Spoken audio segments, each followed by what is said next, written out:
Ibu Barat, selepas Ibu Barat, Pak Besar. Ya, terima kasih Tan Sri. Tan Sri, dari 232,83 bilion yang agihkan pada belanjawan ini, 78% adalah untuk pengurusan dan 22% hanya, iaitu 51,58 bilion untuk pembangunan. Ini tidak membawa satu seimbangan di antara pengurusan dan pembangunan. Dari analisa-analisa yang telah dibuat, cadangan mengatakan bahawa ia tidak kena sebagai satu negara yang membangun dan ingin mencapai pembangunan fully developed country pada 2020. Untuk pembangunan, sebenarnya kadar 22% yang telah diagihkan ini sangat kurang. Dan ada yang tak kena, dan satu di antara sebab adalah kerana kita ada satu civil service yang terbesar di rantau ini berbanding dengan penduduknya. Kita ada lebih kurang 1,3 million sekarang, dan ini adalah satu faktor yang menyebabkan kerajaan untuk membiayai banyak wang untuk kaki tangan kerajaan. Dan dalam hal ini, Datuk Dipertua, Tan Sri Dipertua, kalau kita tengok apa masalah yang telah dihadapi oleh negara Greek di European Union, satu di antara faktor utamanya adalah kerana civil service-nya yang bloated, yang lebih kurang 40% rakyat mereka bekerja dengan Greece, dengan kerajaan Greek. Dan ini menjadi satu masalah yang sangat rumit hingga ada kemungkinan negara itu bukan saja default dalam international payments, tetapi juga akan mengakibatkan kebankrapan. Dan situasi yang itu juga kemungkinan akan terjadi di negara ini kalau kita tidak mengambil tindakan yang tegas pada masa sekarang, supaya jangan kita terlampau banyak mengagihkan wang untuk pengurusan yang mustahak adalah untuk pembangunan negara. Dan kalau kita katakan 1,3 juta yang bekerja dengan kerajaan, saya telah bangkitkan lebih kurang 2 tahun dulu perkara ini dan mengatakan negara-negara rantau ini, satu di antaranya ada negara India, di mana kalau kita tengok ratio di antara penduduk dan pekerja kerajaan sangat rendah di India berbanding di Malaysia. Dan apakah sebab ini? Walaupun Menteri telah mengatakan bahawa satu analisa akan dibuat, tindakan susulan akan diambil supaya perkara ini kita dapat mengurangkan pekerja-pekerja di civil service. Tetapi sehingga ini tidak sedemikian. Dan lagi satu janji yang telah dibuat oleh kerajaan adalah untuk restructure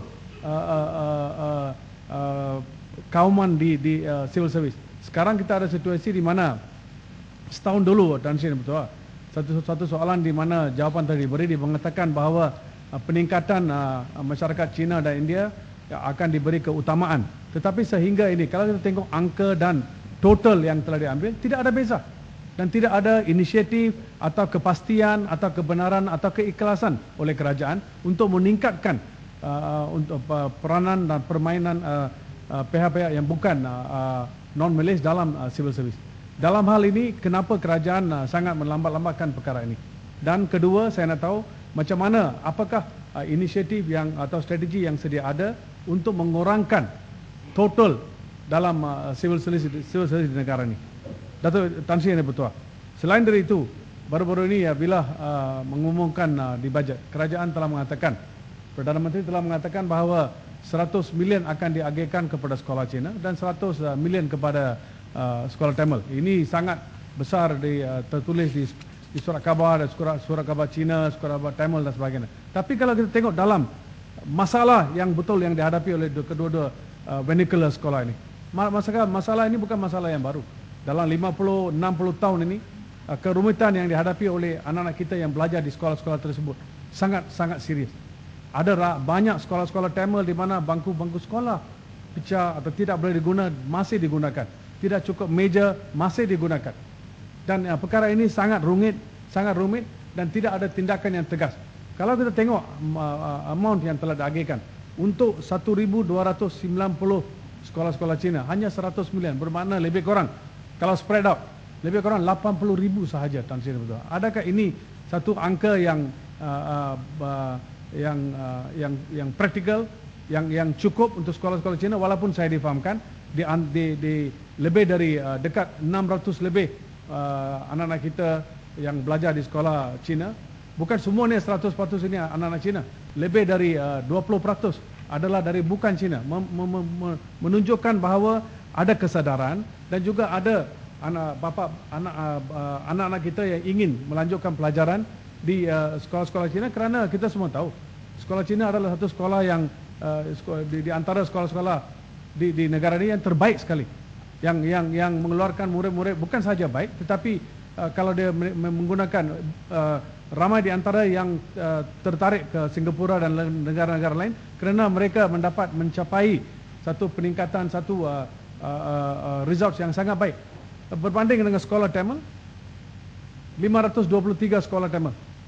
Kalau kita tengok 100 juta yang diagihkan, bermakna hanya 200,000 saja untuk setiap sekolah.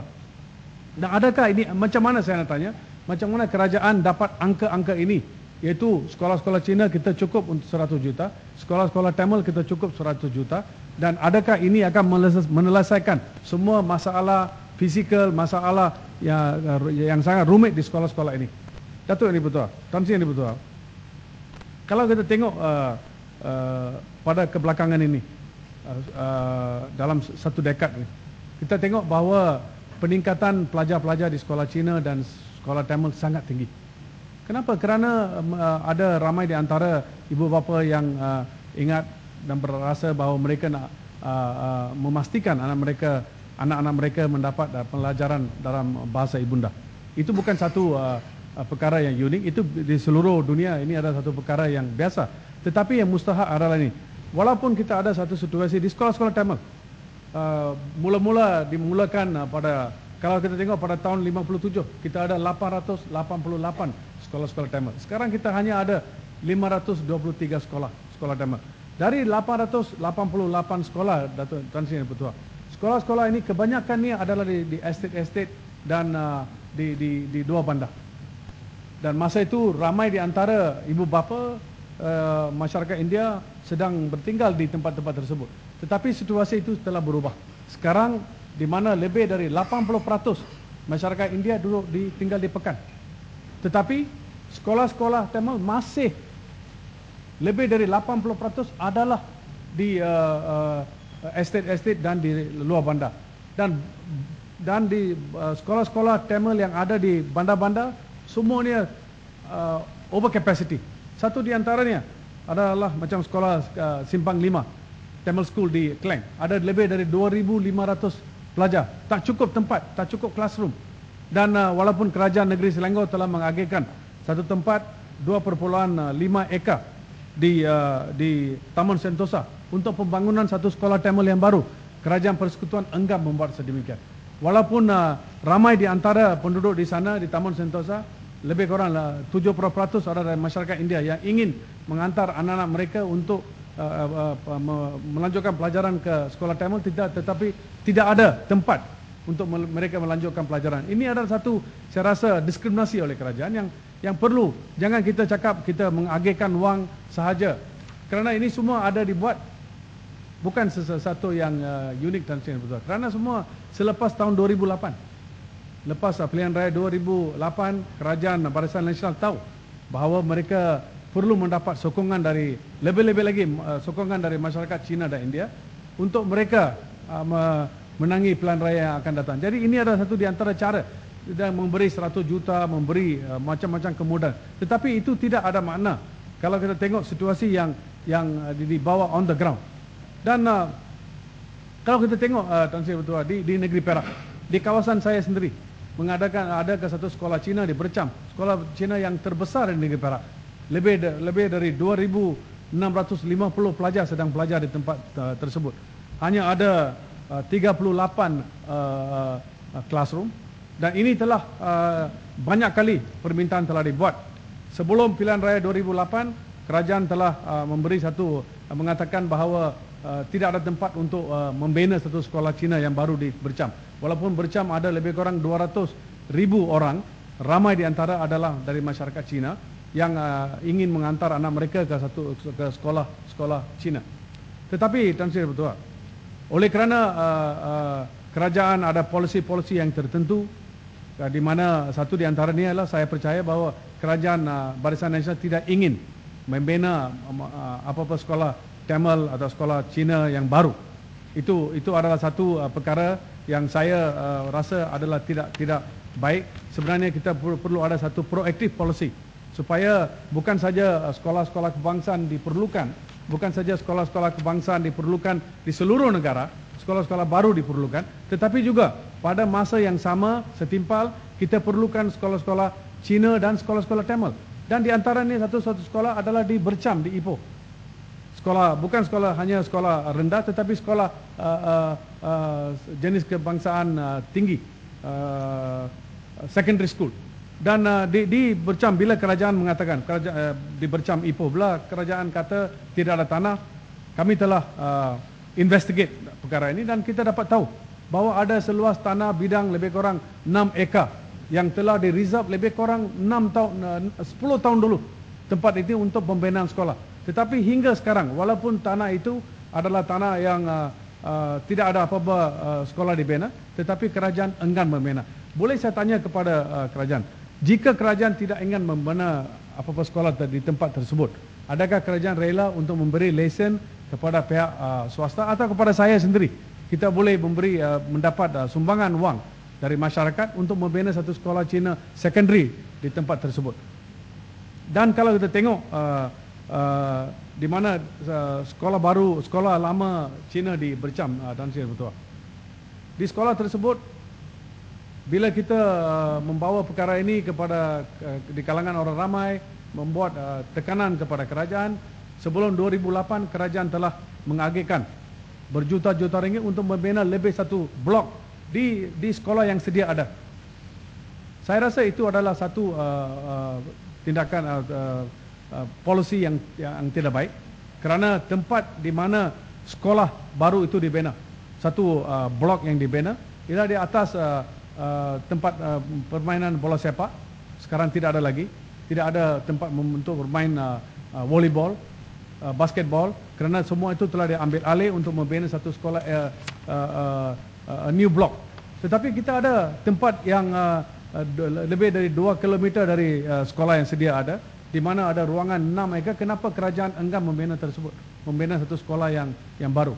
Itulah yang menjadi satu soalan yang sangat mustahil, yang perlu kerajaan mengambil tindakan.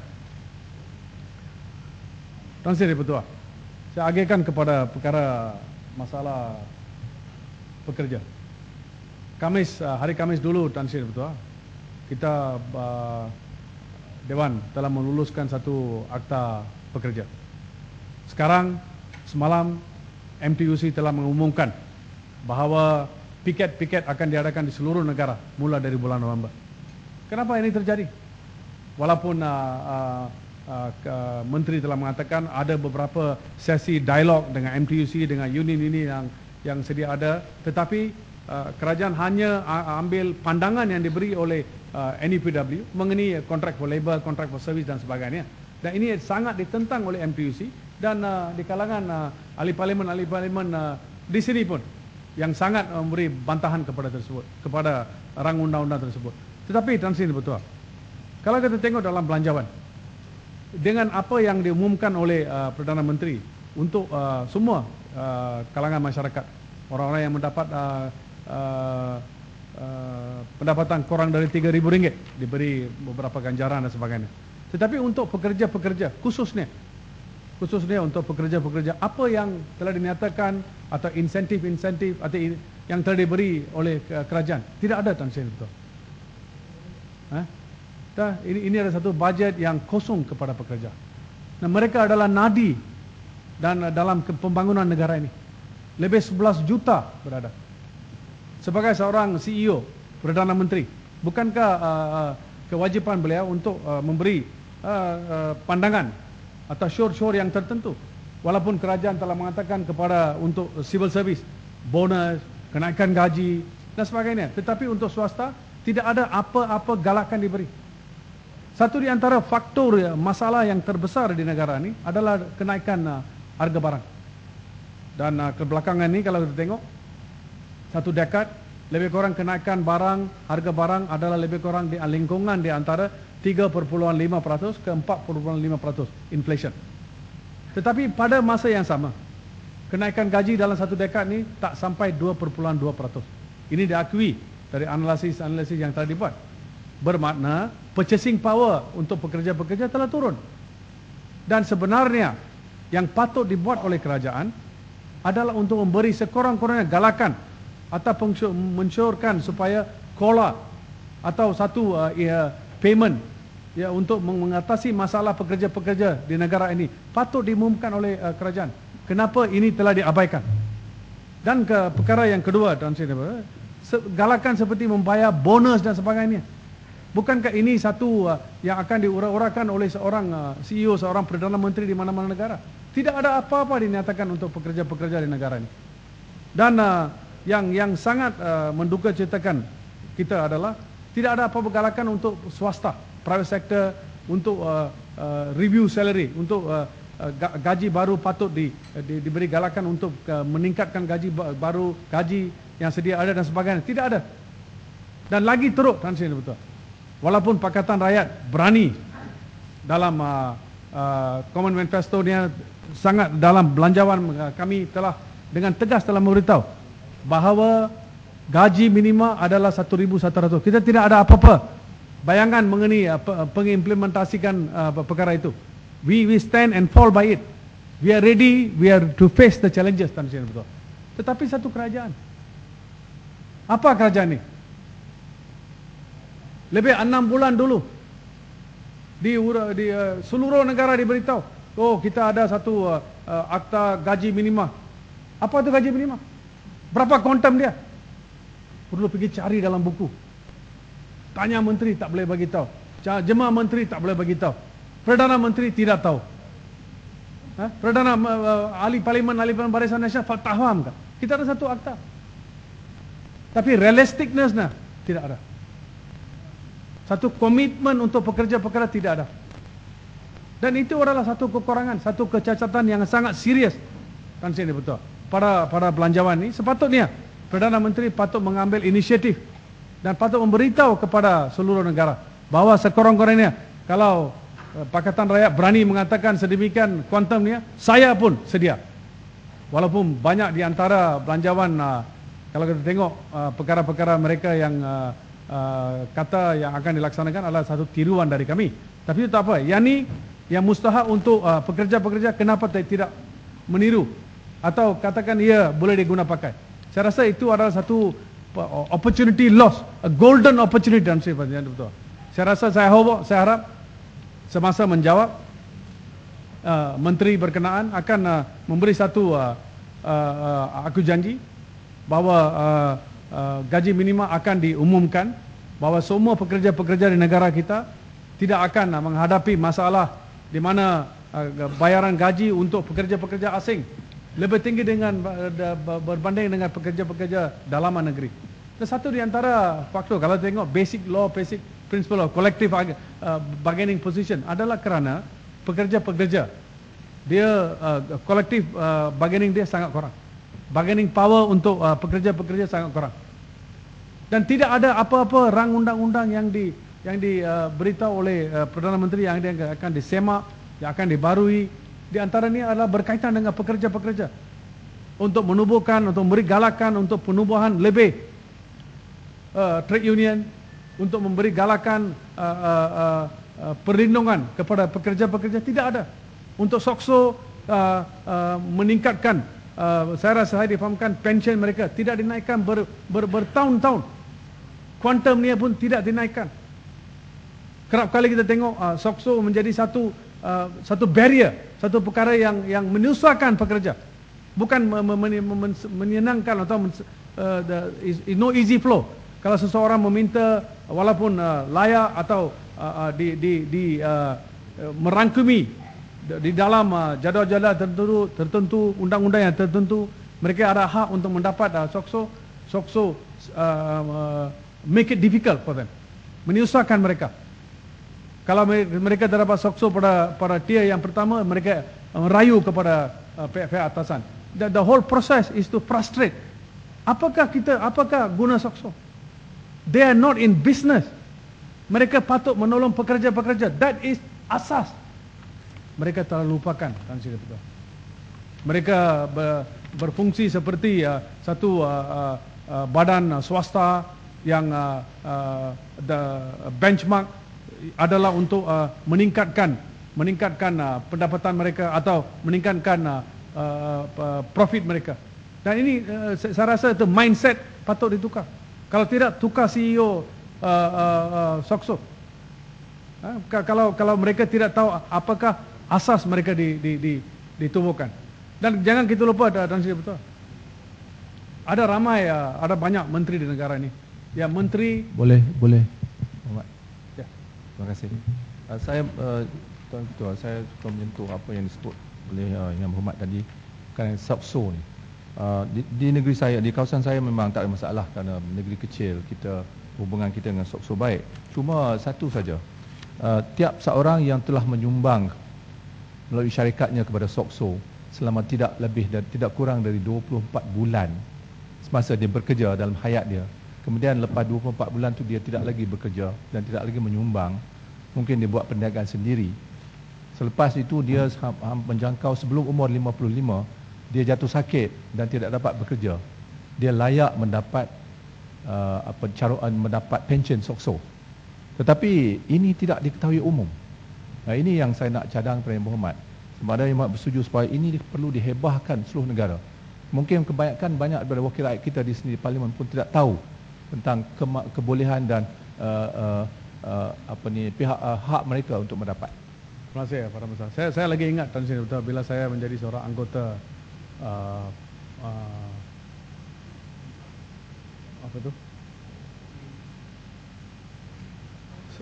komiti parliamentary on accounts, parliamentary PAC. Saya tak tahu masa itu Yang Berhormat Menteri Yang Berhormat sedang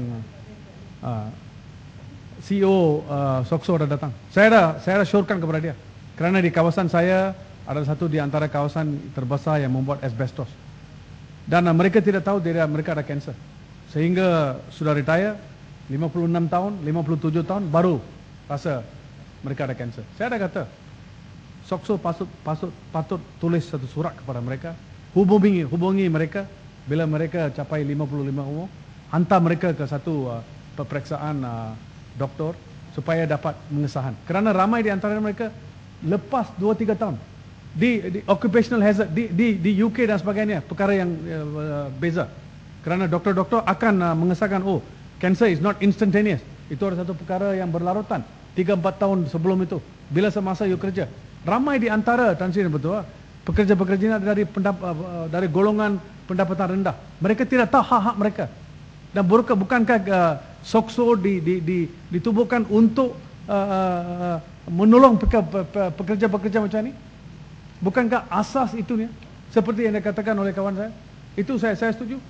Bahawa bukan saya surat, sekorang-korang menghubungi mereka, apa susah? If there's a will, there's a way. Dan ini adalah satu perkara yang perlu dikaji balik, ditengok. Dan saya juga seperti saya ingin kata sebagai beberapa menteri-menteri, tambah sedikit boleh tak? must be fast, I'm sure. Mau sokong je lah. Sekarang dah kerajaan mencadangkan umur pension meningkat sampai 60. Tapi SOXO masih menghadkan 55 sebagai had untuk mereka layak mendapat pension elat. Jadi adakah Yang Berhormat setuju? In fact, I want to come to that. Terima kasih. Saya setuju kepada pandangan Yang Berhormat kawan saya. Tapi bukan saja meningkatkan ke 58 ke 60 dan di bajet pun tidak ada apa-apa sure untuk retirement age of the dalam sektor private. Dan betul, saya sendiri ada bawa satu kes di Industrial Court beberapa tahun dulu. Dan di mana seorang pegawai telah diberhentikan semasa dia meningkat ke 55 tahun. Ini adalah satu international company di mana di negara asalnya di Germany pekerja-pekerja hanya retire pada 60 tahun. Tetapi bila pekerja-pekerja itu bekerja di negara ini, dia terhad kepada 55 tahun, katakan ini adalah sistem yang sedia ada di negara ini yang digunakan di civil service. Kenapa kita tidak kita ada, kalau kita tengok akta pekerja, dia ada di section 60 dan sebagainya, ada ruangan untuk menteri menyatakan dengan regulation yang tertentu untuk apakah retirement age. Kenapa keengganan ini? Dan ini keengganan ini saya baru-baru nampak lepas belanjawan diumumkan. Ramai di antara pekerja mengatakan bahawa saya akan sampai 55 umur saya akan menjadi pesara dengan paksa. Walaupun I'm able man. Kerana yang sedia ada. Kenapa satu pengumuman itu tidak dibuat? Kenapa Menteri Semua Manusia tidak mengambil inisiatif untuk menetapkan mengikut apa yang sedia ada dengan civil service 60 tahun di private sector pun sepatutnya 60 tahun. Kenapa ini tidak dapat? Ini ada satu perkara yang saya rasa yang kehilangan satu perkara yang patut kita boleh tolong kepada pihak swasta dan Ipoh Barat. Celahan. Terima kasih Tan Sri Speaker. Dah berdiri lama tak dapat lagi ni celah. Ipoh Barat. Akta Sokso 1959 adalah satu akta yang dianggap lapuk. Dalam satu seksyen di bawah 24, apabila pencarum menuntut hak pampasan, haruslah dalam setahun dan laluan utama yang diberi laluan wajib. Dan sekarang ini laluan terlalu banyak laluan sekarang ni. Jadi mana laluan itu diterima pakai, dan selain daripada laluan utama, maka berlaku kemalangan. Dan dia tidak boleh menuntut hak pampasannya, iaitu pampasan ilat dan sebagainya. Apakah yang berhormat Ipoh Barat bersetuju dengan saya bahawa rang undang-undang Perkeso 1959 ini perlu dirubah untuk kebaikan dan faedah pada pekerja? Tan Sri betul. Saya setuju 100% kepada pandangan beliau. Saya ada satu kes Tan Sri betul yang saya mengendalikan baru-baru ini. Dia semasa nak pergi kerja, dia pergi ke rumah ibu dia, tiba-tiba satu aksiden. Bukan aksiden serius, tapi dia masuk hospital 45 hari. Lepas tu bila dia bangun, dia tak boleh cakap. Is voiceless. Dan Sokso kata tidak boleh membayar pampasan. Sampai kita lawan baru dia memberi pampasan. Show proof apa yang dikatakan oleh kawan saya. Ini ada satu, itu saya kata, apa fungsi Sokso? Sebagai satu barang perniagaan? Bukan.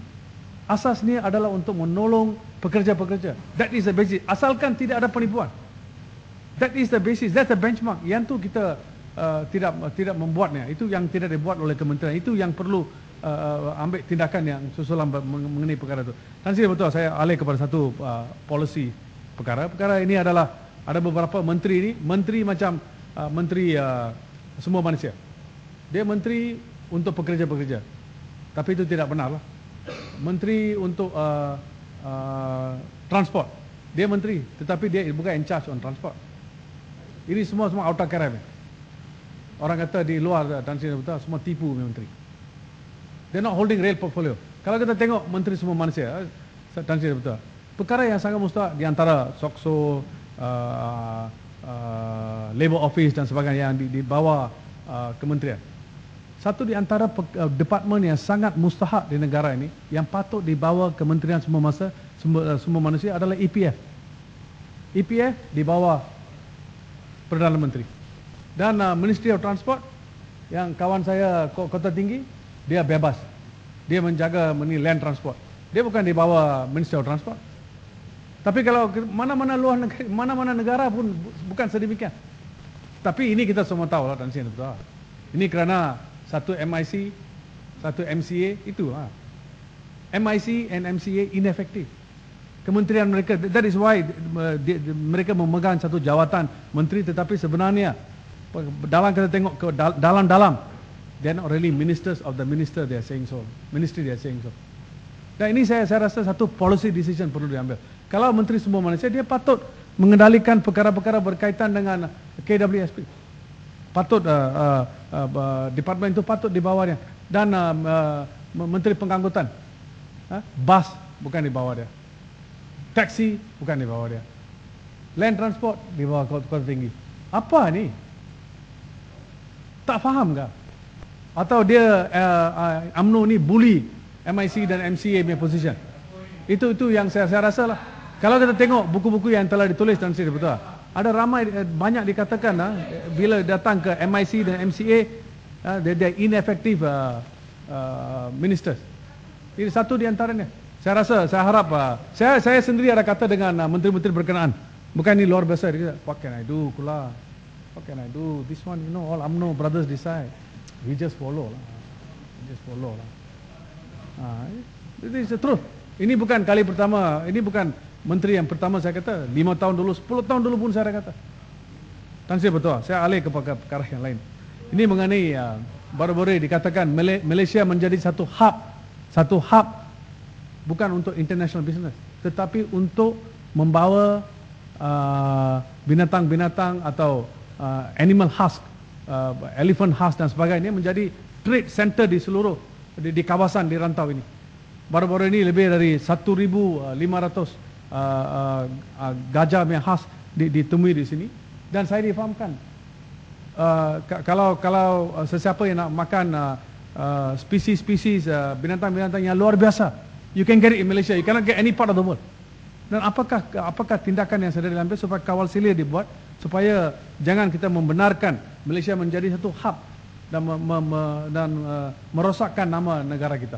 Dan saya rasa di antaranya adalah di Belum Forest baru-baru ini dikatakan banyak binatang-binatang telah hilang, dicuri dan dijual dan become center of trade hub in this country. Dan saya harap tindakan susulan diambil. Apakah yang dibuat oleh kerajaan supaya binatang-binatang ini dapat perlindungan. Tan Sri betul. Masyarakat India lepas 2 akta yang dimansuhkan, esok hari kita tidak tahu lagi berapa peratus masyarakat India di bawah tahanan akta-akta berkenaan. Satu di antaranya restrictive residence di Simbarangan. Dikatakan lebih dari 40% yang ada di sana adalah dari masyarakat India. There's something very wrong with the Indian society. Ini tidak boleh dinafikan. Dan mereka perlukan pertolongan yang tertentu. They've got the highest rate of alcohol. Dengan izin, highest rate of alcohol, highest rate of single mothers, highest rate of unemployment, highest rate of gangsterism in the whole country. Dan saya rasa highest rate of macam-macam lah dan sini betul. Dan saya rasa kerajaan patut memberi satu pengiktirafan kepada masalah ini dan cari jalan dan menubuhkan satu special task force. Kita ada special task force kepada masyarakat India. Tetapi bolehkah disenaraikan apakah yang telah di... Terima kasih Datuk Tan Sri Yang Dipertua. Terima kasih Yang Berhormat Ibu Barat. Saya mewakili satu kawasan Kota Raja yang mempunyai 28% kaum India. Setelah 3 tahun saya menjadi wakil rakyat mereka, saya ingin ingin bersetuju dengan apa yang diperkatakan oleh Yang Berhormat Ibu Barat ini. Saya ingin bertanya kepada Yang Berhormat, dengan keadaan kaum India sebegini, adakah Yang Berhormat bersetuju dengan pandangan saya yang saya fikirkan bahawa kita perlu ada bentuk affirmative action kepada mereka, kerana kalau mereka diletakkan setara dengan kaum-kaum lain dalam kes-kes tertentulah ya, seperti pendidikan dan sebagainya, mereka tidak akan boleh catch up. Walaupun kaum India kita lihat di segi kedudukannya selepas kaum Cina dan kaum tingkatan mereka ada di taraf nombor 2, orang Melayu nombor 3, tetapi jurang di antara orang India itu intra-ethnic gap itu terlalu besar. Jadi yang menjadi mangsanya adalah golongan yang berpendapatan rendah yang tidak mempunyai pendidikan. Apa pendapat Yang Berhormat?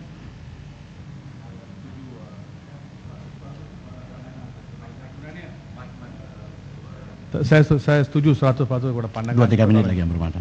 I'll give you 2-3 minutes. Ya.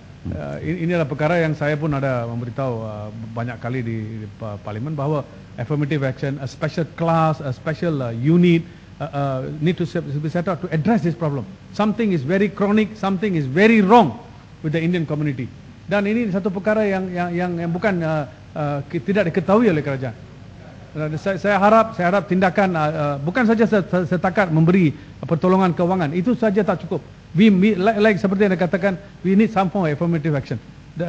Perkara yang akhir Tan Sri Yang Dipertua adalah mengenai International Criminal Court. Tan Sri Yang Dipertua telah sendiri datang pada bulan Mac ini yang telah diadakan International Conference. Pada masa itu kerajaan telah memberi aku janji, Cabinet telah memberi approval kita menjadi satu anggota ICC. Kita semua sedang menunggu bilakah lebih kurang 4 negara selepas Malaysia mengumumkan ia akan menjadi satu anggota Mahkamah Antarabangsa Jenayah International Criminal Court. 4 negara, satu di antara adalah Maldives dan Latin America, beberapa negara, even Filipina telah menjadi anggota, telah mendepositkan instruments of accession into the United Nations. Tetapi kenapa kelambatan oleh negara kita? Lebih kurang sudah 7 bulan lepas mengadakan sesi tersebut, kerajaan mengakui bahawa menjadi satu anggota International Criminal Court adalah baik, bahawa kita perlu dan tepat pada masa. We will be our international standard will be akan diambil diiktiraf di seluruh dunia, bahawa kita bukan satu negara yang tidak mengiktiraf atau menggunakan pakai undang-undang international. Kenapa kelambatan ini dan bilakah ia akan diimplementasikan? Terima kasih Tan Sri Ketua.